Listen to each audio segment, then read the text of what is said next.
Alrighty, so it is May 28th. Millie and I are in Disney Springs. We just checked out the AMC down here in Florida. A lot bigger than the one that we normally go to. There's a balcony. And we saw Kingdom of the Planet of the Apes. Leading up to this, we did binge watch the 3 other movies directly tied to this one. So that'd be Rise, Dawn, and War for the Planet of the Apes. And those were good. I thought those were all very good. I agree. The first one was definitely the best in my opinion. And they all included time skips in between movies, but this one was a much bigger skip. They didn't even define it. They just said many generations later. Yeah. Right? Yeah. So we do know there was one standing character, the orangutan. He was the only standing character from the previous movies. No, he wasn't even.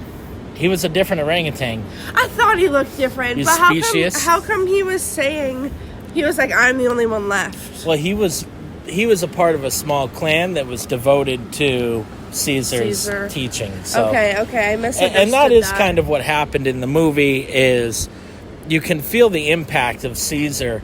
There are different clans of apes that have kind of twisted Caesar's words one way or another. Mm-hmm. We're following, in the movie, you're following an ape that is a member of what they call the Eagle Clan. Basically, they have kind of mastered eagles. They use them to fish, and they have a very simple life. That's the very beginning of the movie. Mm-hmm. And this other clan that's a little more aggressive comes in. They burn the village down and take all the apes from the Eagle Clan back home, where they're trying to break into a human vault. Mm-hmm. Which is essentially an abandoned mall. And that's kind of the whole plot of the movie, is the apes are trying to get into the human vault. There is a human that can speak very well and is very...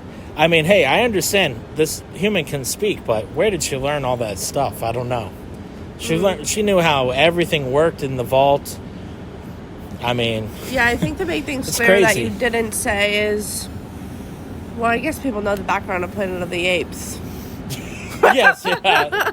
I hope you do if you're listening. It's been a 40-year franchise. But if you need a quick summary note, humans, sick, dumb, monkey, smart. That's it. Yep. And apes stronger together, right? Correct.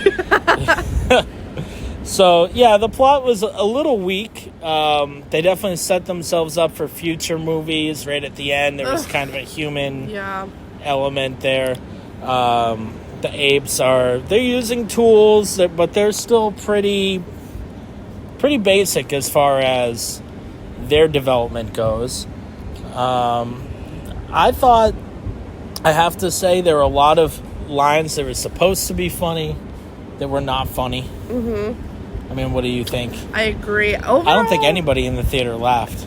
The only thing people laughed about is when she was like, my name is May, and the monkeys like dropped everything. That was the only part that got an audience reaction. Yeah. But that was in the trailer, so Cheap. how are you going to laugh? You already knew it was happening. But overall, I thought the acting was all right. I was thrown off weirdly. I mean, Rise, when we were watching Rise of the Planet of the Apes, the first one that came out in 2011, you really felt the age of the special effects. Oh, yeah. Like, you could tell that was not a real ape. But in Dawn and War, I thought they really had it down, and I think they regressed a little bit in this movie. I honestly have to agree with you. Yeah, the apes really took on more of a human feature, which isn't necessary at all. The talking was not as believable as the previous movies. No. In a really weird way. They really regressed.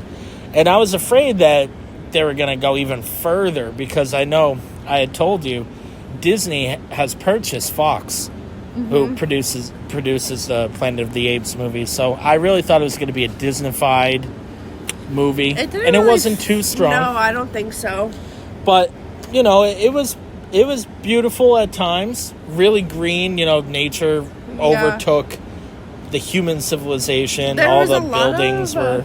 overgrown. I feel like something they did really good at, though, in this one compared to other ones is showing the emotion. Like, they've always had their facial expressions, but they were, like, crying in this movie, which I thought was interesting.